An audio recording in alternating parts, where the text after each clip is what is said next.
السلام علیکم ورحمۃ اللہ وبرکاتہ۔ آج کا پروگرام اردو میں ہوگا۔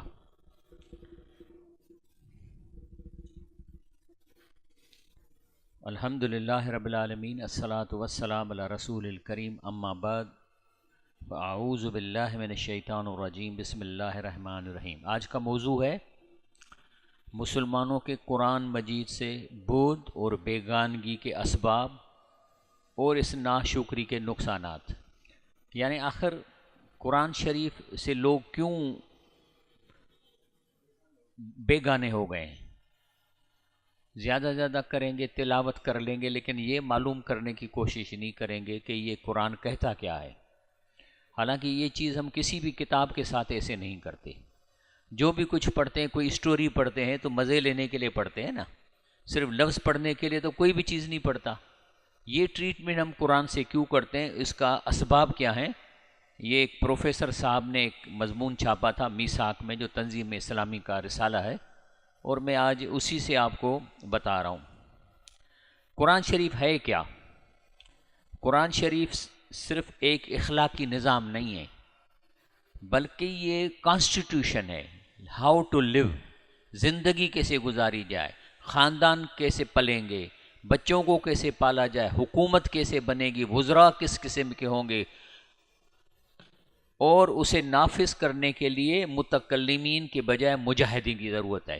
کیونکہ ملک میں جب نظام بگڑ گیا، قرآن کے نظام لانے کے لیے تو پھر لڑنا پڑے گا نا، چوروں سے، عام آدمی سے تو نہیں لڑیں گے۔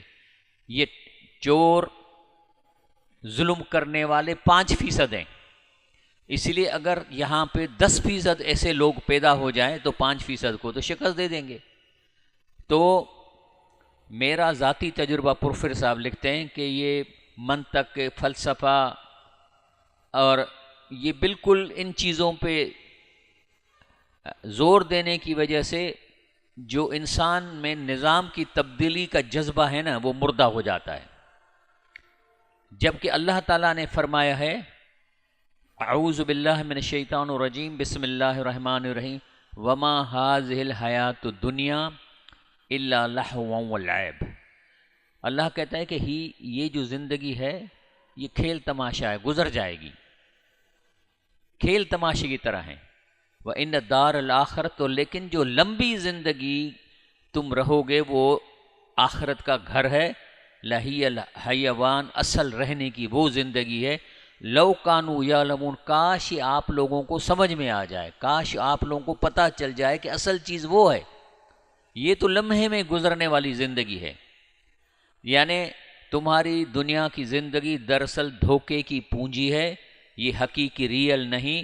حقیقی زندگی تو مرنے کے بعد شروع ہوگی، لہٰذا اس کے حصول کے لیے کوشش کرو۔ جب یہ قرآن شریف نازل ہوا تو صحابہ رضی اللہ تعالیٰ عنہ نے 23 سال جب یہ قرآن نازل ہوا تو انہوں نے نہ کوئی منطق نکالا، نہ کوئی کلام، نہ کوئی فلسفہ، نہ بحث ذات صفات، یعنی ابھی ہمارے ہاں جو سلسلہ چل پڑا ہے وہ انہوں نے نہیں کیا، نہ بحث خیر و شر، نہ بحث جبر و اختیار، نہ بحث حدوث و قدم عالم، نہ بحث حشر اجساد، نہ بحث وزن اعمال، نہ کیفیت رویت باری تعالیٰ، نہ کیفیت جنت و دوزخ، کیفیت وحی، نہ ماہیت نفس ناطقہ، نہ ماہیت روح، نہ چگون کی اتصال، یعنی ان چیزوں پہ نہیں کیا، صرف یہ دیکھا کہ قرآن پر عمل کیسے کرنا ہے اور کیا عمل کریں گے۔ کیونکہ قرآن حکیم نے اپنی تعلیمات کے بنا پر ساری دنیا سے جنگ مول لی۔ قرآن شریف ہے ساری دنیا سے جنگ کیا۔ سب سے پہلے مشرکوں کو ختم کیا۔ مشرک کون ہیں؟ جو کہتے ہیں کہ اللہ ایسے نہیں مانے گا جب تک کسی مرے ہوئے بزرگ سے سفارش نہیں کروائیں گے، یہ شرک ہے۔ کسی مرے ہوئے بزرگ سے اللہ کو نہیں سفارش کروائیں گے، کام نہیں ہوگا، یہی شرک ہے۔ ہندوؤں کا یہی شرکہ مکے میں۔ پھر اس کے بعد شرک ختم کیا۔ مکے میں 360 زیارتیں رکھی ہوئی تھی ولی اللہ اور بزرگوں کی، اور ان کے آگے پیٹیاں رکھی تھیں۔ قرآن پاک نے کہا لا الہ الا اللہ، منا سارے کام اللہ اکیلے کرتا ہے، اس کو ضرورت نہیں ہے، تو یہ اٹھاؤ سب چیزیں۔ تو ان کو ختم کیا، پھر یہود کو زہر کیا، بلکہ ختم کر دیا یہودوں کو، پھر کرسچنز کو محکوم بنایا، فرانس پہ قبضہ، اسپین پہ قبضہ، پوری ویسٹرن یورپ مسلمانوں کے قبضے میں آ گئی، اور دونوں کو خارج البلد کیا، اور اسلامی حکومت مکہ مکرمہ سے دونوں کو بھگا دیا۔ پھر عراق اور ایران کو فتح کیا، مجوسیت، مزدکیت، مانویت کو ختم کر دیا، پھر شام، روم، ایشیا کوچک کو فتح کیا، اور انسان پرستی کو ختم کیا۔ اللہ کی پرستی کرو اور انسانیت کی پرستی ختم کرو۔ گویا قرآن پاک نے ان اقوام کو دشمن بنایا، بت پرست، ستارہ پرست۔ بت پرست کون ہے؟ جو کسی بزرگ کی مورتی بنا کے اور اس کے آگے یہ اندازہ کرتے ہیں کہ یہ مورتی جو ہے وہ بزرگ تک آواز پہنچاتی ہے، وہ اللہ سے کام کرا کے دے گا، وہ بت پرست ہیں۔ ستارہ پرست جو کہتے تھے کہ یہ ستارے جو ہیں یہ ہمارا حال بتاتے ہیں، مستقبل بتاتے ہیں۔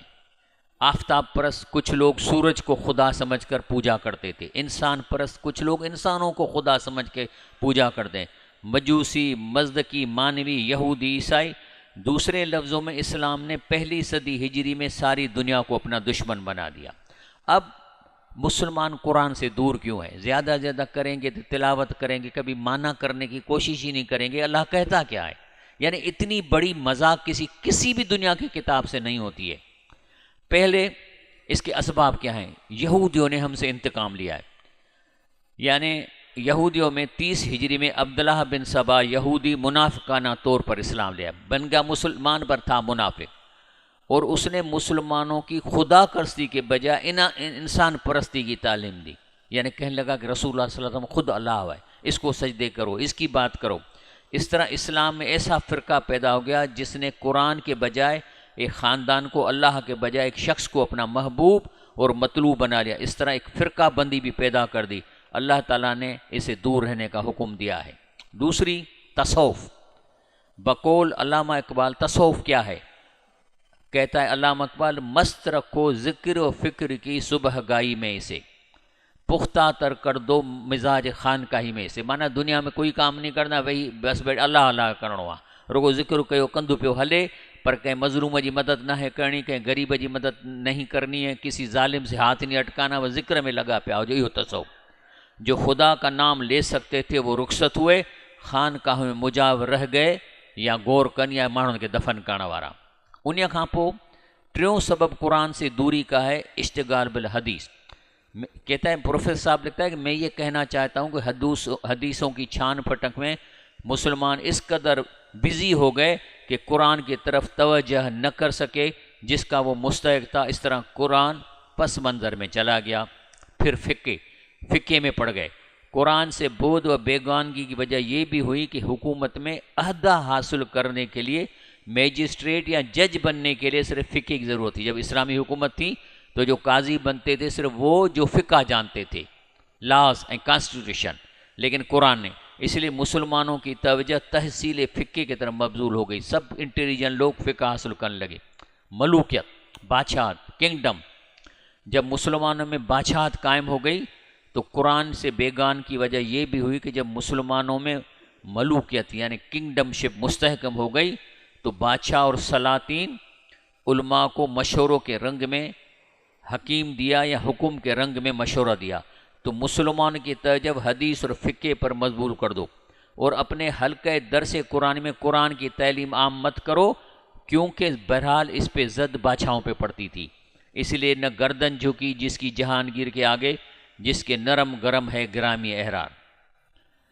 اللہ تعالیٰ فرماتے ہیں کہ یولج اللیل فی النہار و یولج النہار فی اللیل، اللہ ہی ہے جو رات کو دن میں داخل کرتا ہے، دن کو رات میں داخل کرتا ہے۔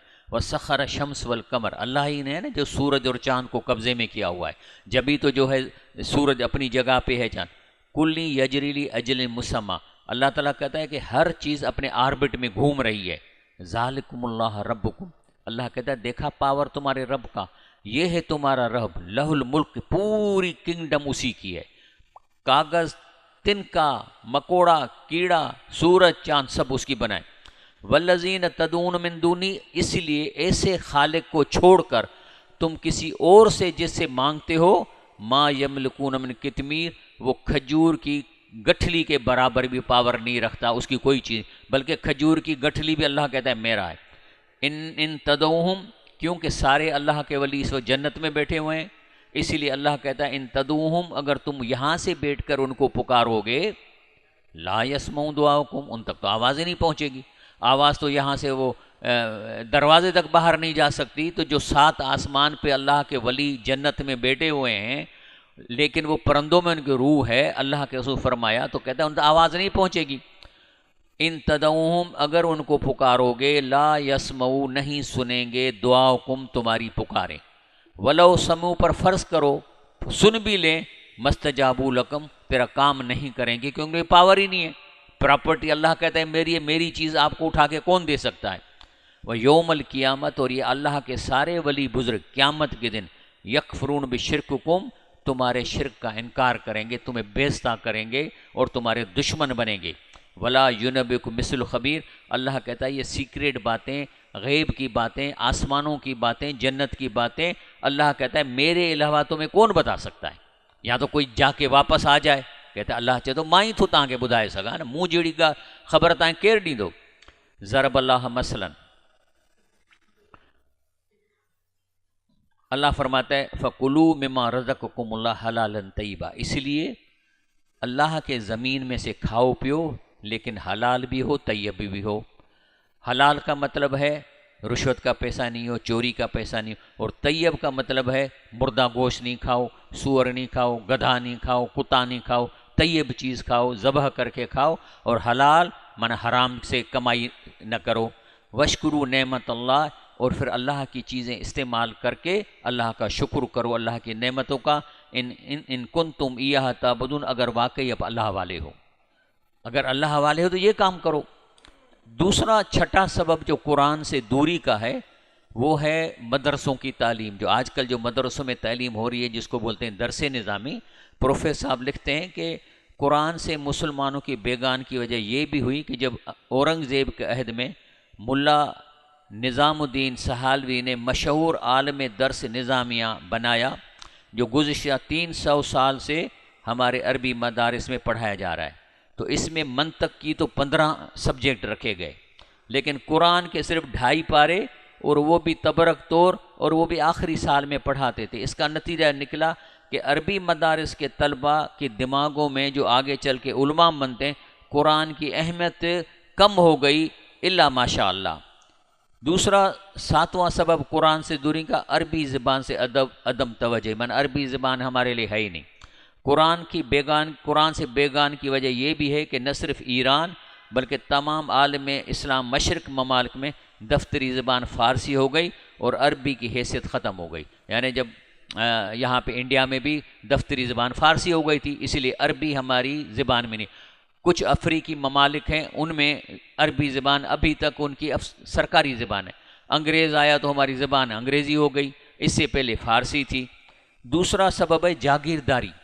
انگریزوں نے اس ملک پر قبضہ جب کیا تو اس ملک کے نظام کو چلانے کے لیے چند خاندانوں کو بڑی بڑی جاگیراں دے کے اور ان کے ہاتھ میں ڈنڈا دے گیا کہ لوگوں کو جوتے مارو کہ ہماری حکومت کو مانے اور ہمارے خلاف نہ ہو۔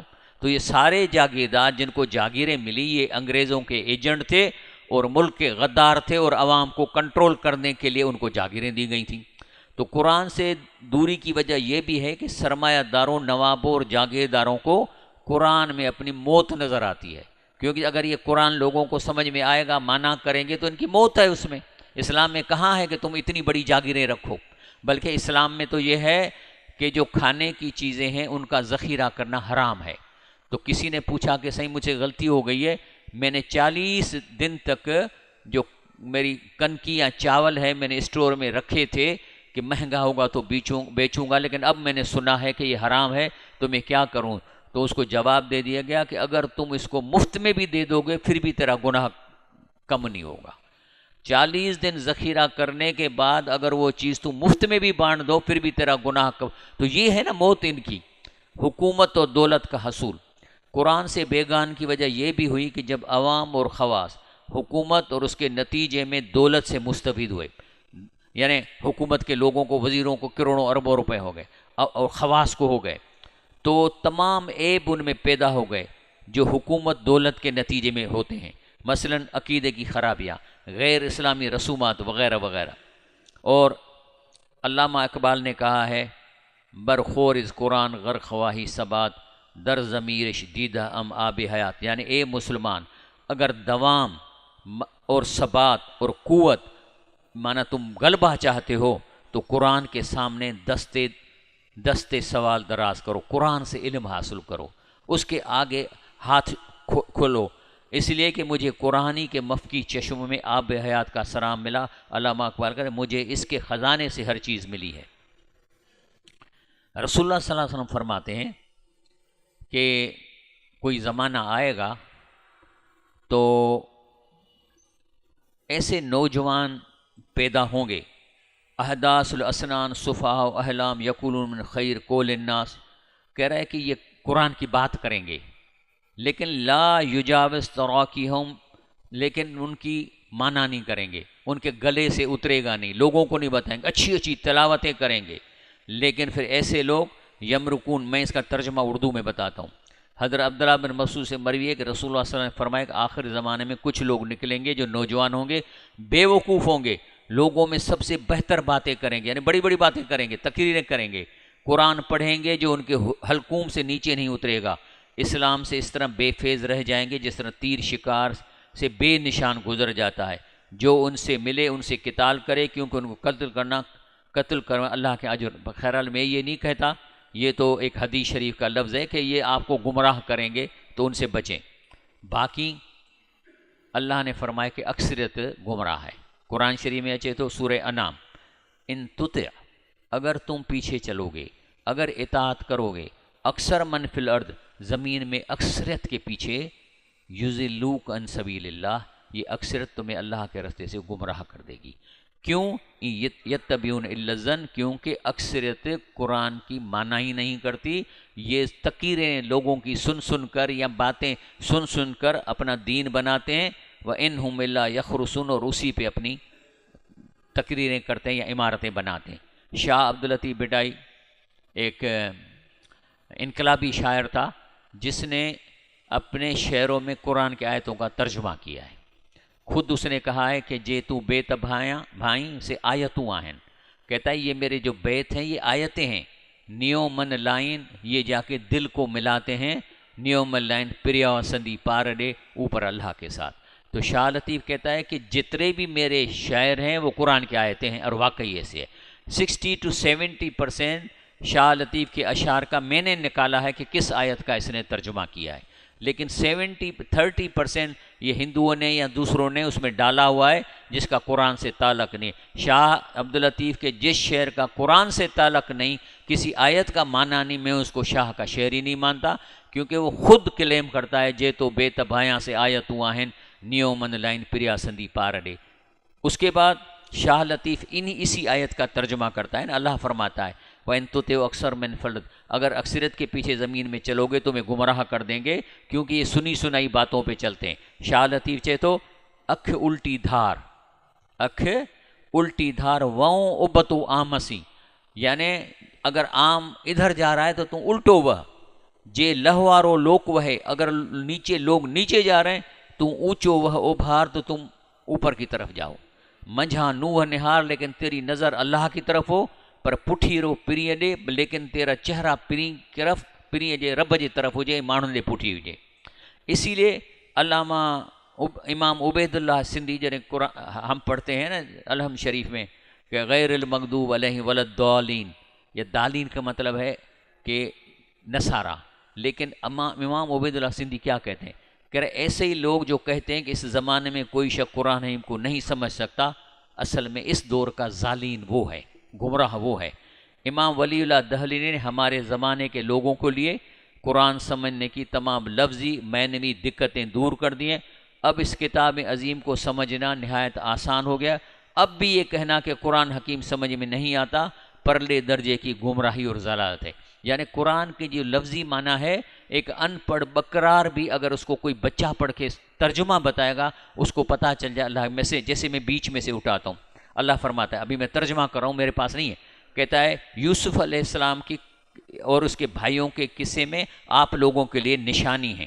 اور جب اس نے اپنے یوسف علیہ السلام کو کہا، جب یوسف علیہ السلام کے بھائیوں نے کہا کہ ہمارا باپ تو یوسف علیہ السلام سے زیادہ محبت کرتا ہے، جبکہ ہم بہت بڑا جھتھا ہیں اور ہمارے باپ ہی ہمارے ساتھ انصاف نہیں کرتے، کیوں نہ ہم اس کو قتل کر دیں یا اسے کسی سنسان جگہ پہ چھوڑ کے آ جائیں، تو پھر کیا ہوگا کہ ہمارا باپ ہمارے لیے متوجہ ہو جائے گا۔ اب یہ ترجمہ کیا نا میں نے، کیا ہے اس میں، یا اس میں کوئی آپ کو استاد چاہیے؟ بیچ میں سنیں، اللہ فرماتا ہے پھر میں نے سلیمان علیہ السلام کے لیے جن اور انسان اور پرندوں کا لشکر بنایا، اور جب آئے ایک وادی سے گزر رہے تھے جہاں چونٹیاں جا رہی تھیں، تو ایک چونٹی نے اناؤنسمنٹ کی، اے چونٹیوں اپنے گھروں میں بھاگ کے چھپ جاؤ کہ کہیں شیطان سلیمان کا لشکر تمہیں پاؤں سے کچل نہ دے، ان کو پتہ بھی نہیں چلے۔ جب سلیمان علیہ السلام نے یہ اناؤنسمنٹ سنی تو مسکرا دیا اور کہنے لگا، اے میرے رب، تیرا شکر ہے جو تم نے مجھے نعمت دی ہے اور میرے باپ پر نعمت دی ہے، اور میں اسی وجہ سے مجھے توفیق دو کہ میں نیک عمل کروں اور مجھے اپنی رحمت میں داخل کرو اور سچے بندوں میں۔ اب یہ ترجمہ کیا نا میں نے، اس میں کیا ہے؟ تو اسی لیے یہ کہنا کہ قرآن سمجھ میں نہیں آتا، یہ مولانا عبید اللہ سندھی کہتا ہے یہ ظالین، یہ الحمد پانچو غیر المغضوب علیہم ولدالین، مانا ہمیں شامل نہ کرنا ان میں لوگوں میں۔ تو یہ ظالین وہ ہیں جو کہیں کہ بابا قرآن مشکل ہے، استاد کھپے۔ استاد چاہیے فقہ بنانے کے لیے، استاد چاہیے تفسیریں لکھنے کے لیے، ترجمے میں کوئی مسئلہ نہیں ہے کہ آپ کو اس کے استاد چاہیے، بلکہ سن کے بھی آپ سمجھ سکتے ہیں۔ اسی لیے رسول اللہ صلی اللہ علیہ وسلم نے فرمایا، من یرد اللہ بہ خیرا، جس کا اللہ خیر چاہتا ہے، یفقہہ فی دین، اس کو دین کی سمجھ دیتا ہے، عقل دے دیتا ہے دین کے بارے میں۔ یا ترجمہ سن لیں کہ حمید بن عبد الرحمن نے حضرت معاویہ سے روایت کرنے کہ رسول اللہ صلی اللہ علیہ وسلم نے فرمایا کہ اللہ تعالیٰ جس کے ساتھ بھلائی کرنا چاہتا ہے تو اس کو دین کی سمجھ بوجھ عنایت فرماتا ہے۔ اللہ فرماتا ہے لقد انزلنا الیکم کتابا، ترجمہ بے شک ہم نے نازل کیا تم لوگوں کی طرف ایک کتاب، انزلنا ہم نے نازل کی، الیکم تمہاری کتاب فیہ ذکرکم، اور دس بک از اباؤٹ یو، یہ اس کتاب میں تیرا ذکر ہے، صرف تہاں جی گالا، تجھی گالا، ہن دے جی گالا، افلا تیکلون، عقل کو نہیں وچھا، چریا ہو چھا جو ہن کے بدھو مانا نہ تھا کہو۔ اللہ فرمائے تو وما علمناہ شعر، پانچے نبی سائیں کے منہ کو شعر و شاعری کان سکھاریا، ہی شعر نہ ہے، وما ینبغی لہ، نبن جو شان آدھا شعر چون، ان ہو الا ذکروں و قرآن مبین، بلکہ ہی قرآن این چٹو مبین مانا میں سب لوگ قرآن چھاجے لائے، کس لیے؟ لینذر من کان حیوں، کہ جو ابھی مرے نہیں ہیں ان کو ڈرائیں۔ کیا مطلب؟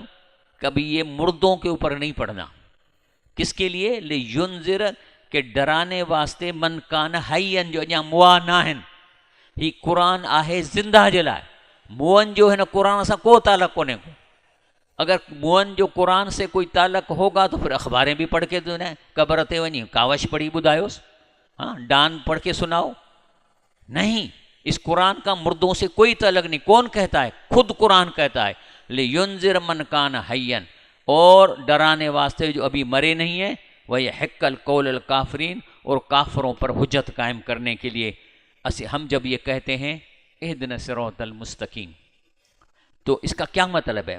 مولانا عبید اللہ کہتا ہے کہ اس کا ترجمہ ہمیں سیدھی راہ پہ چلا، یہ دعا ہے اہد یعنی ہدایہ سے، جس کی معنی ہے رہنمائی کرنا، یعنی جہاں پہنچنا ہے اسی منزل کی راہ بتانا اور چلانا۔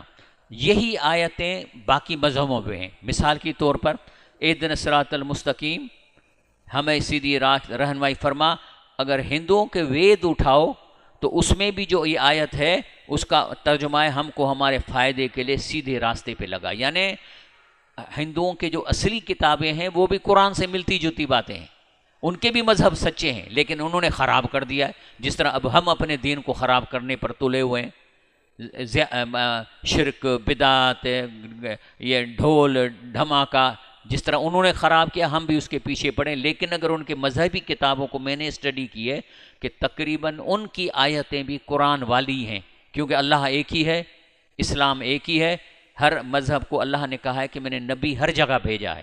ہندوؤں کے بارے میں تحقیق جو میں نے پڑھی ہے کہ نوح علیہ السلام کے قوم کے لوگ ہیں، لیکن یہ ہے کہ اپنا مذہب کو بھلا بیٹھے، لیکن ان کی کتابوں میں 60-70% آیتیں وہی قرآن والی ہیں جو ایک مثال میں نے آپ کو بتائی۔ اللہ تعالیٰ سے امید ہے کہ اللہ پاک ہمیں اور آپ کو اس قرآن پاک سے لو لگائے، ترجمے سے سنیں، اور رمضان شریف میں ہم یہاں پہ ملٹی میڈیا پہ قرآن ترجمہ دکھا کے تراویح کرائیں گے، پھر 4 رکعتیں دکھا کے پھر تراویح کرائیں گے، تو انشاءاللہ تعالیٰ اس کے لیے آپ کے اور گھر والے خواتین بھی یہاں 300 کے قریب آتی ہیں، ان کی اسکرین لگتی ہے، آپ لوگ آئیں اور آ کے اس میں اس تراویح ترجمے والی تراویح میں شامل ہو۔ 3 گھنٹے لگیں گے، اللہ کے لیے آپ کو وقت نکالنا پڑے۔